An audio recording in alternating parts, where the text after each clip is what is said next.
So last episode, we went up 1-0 on the Pelicans in the finals thanks to John Collins hitting an extremely clutch 3 in the final seconds of the game. It was an overall team win, and we have taken home court advantage from them, which is important. But let's simcast Game 2 in New Orleans so we can get on to Atlanta. It was competitive for the first quarter and a half-ish, but then New Orleans held the lead for pretty much the rest of the game. So they tied the series up 1-1. That's good for them. It wasn't Trey's fault, that's for sure. He had 49 points on very good efficiency. Middleton was okay, but everyone else was pretty much just straight up bad, besides Okongwu and Rondo. Then for the Pels, they had 3 25-plus point scorers and 6 guys in double digits, which obviously was enough for the win. But we're in Atlanta for Game 3. Let's get right into that.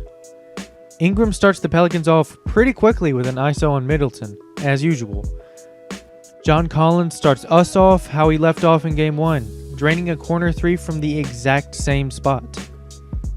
Then Ingram burns Middleton yet again, driving right by him to dunk on us. Next up for them, Lonzo steals the ball from Capella, and people just can't catch up to him, so he's just going to get the easy fast break dunk. Collins gets those points right back, posting up Lonzo of all people, getting the shot to go over him. Then Zion decides it's a great idea to just leave Middleton open, and that's the lead for us.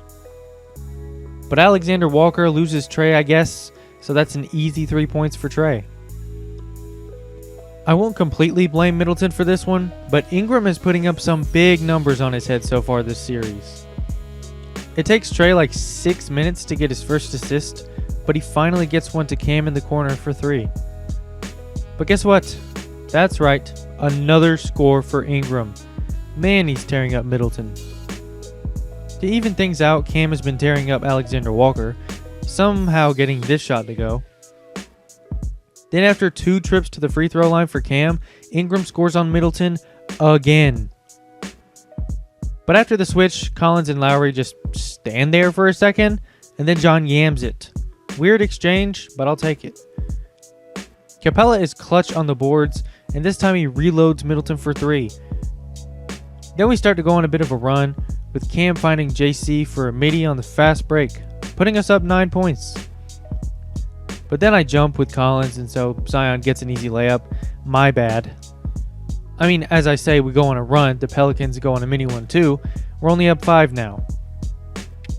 Trey gets 2 free throws, and then they double him, leaving Middleton wide open for 3. Kind of confused on this one, but I'll take it. And then Ingram cuts into the lead with his fast break 3. He was really good in the first quarter. Once again, Trey runs the length of the floor within a few seconds to get a layup to go. So we are up 9 going into the second. Okongwu starts us off immediately by pushing it to a 12-point game with his and one on Lopez.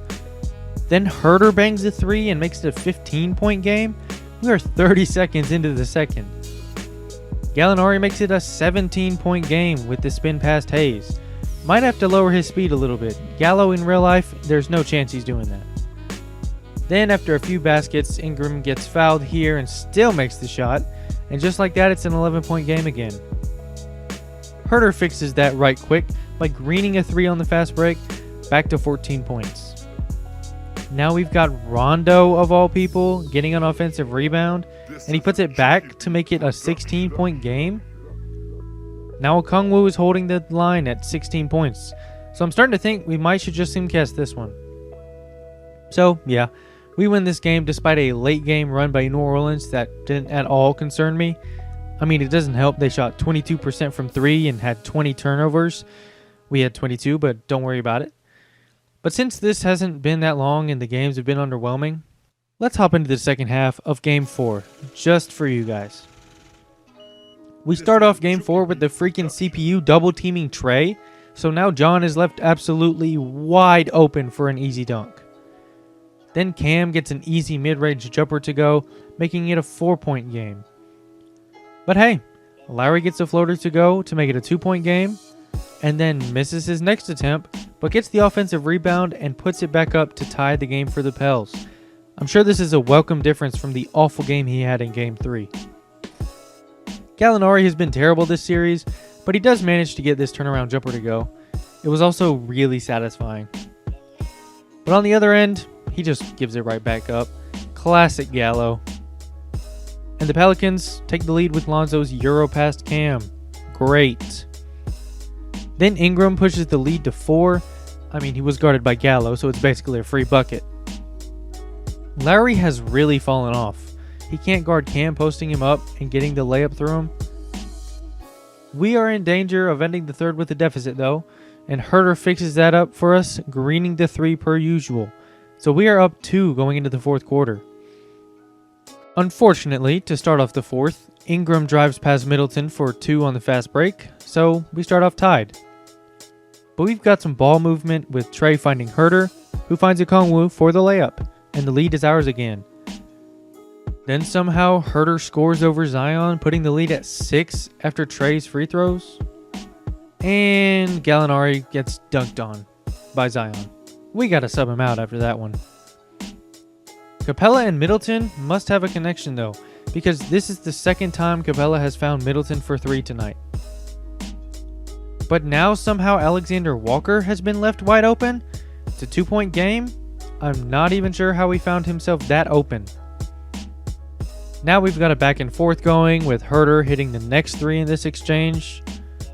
But hey, we haven't seen Trey in a while, so here he is, driving past Mitchell Robinson for the bucket off the ISO. It may have taken like 3 games, but I'm finally attacking Nikhil with Cam like I said we should. The game only has a few minutes left, and Mitchell Robinson is cutting our lead to 4. Now Alexander Walker catches lobs? This man is crazy. Now it's clutch time and we're leaving Zion wide open? Come on, guys. Lucky for us, Ingram makes the terrible mistake of leaving Middleton open. And yeah, you can guess how that ends. It's times like this that makes me miss Hunter. Collins simply cannot guard Zion. But guess what? Cam Reddish. He greens the clutch 3 again in the finals, putting us up 5 points. But Trey is still a turnstile on defense at times, so Lowry just gets by him so easily. I guess it's okay because he does the same thing on the other end? I don't know, man. They come down on the other end, and Zion is special, man. He gets a super tough lob to go in clutch time. We get one final offensive possession to put this game away, and Middleton misses the shot, but Collins gets the rebound and they foul him. So yeah, they play the foul game, and we take a 3-1 lead against these Pelicans. Unless they force a game 7 or we blow a 3-1 lead, it's looking like this might be a short series. For a game 4, Trey had 27 and 13, Middleton had 22, and John has 22 and 12. Zion had 37, and Ingram had a really inefficient 32, but it just wasn't enough.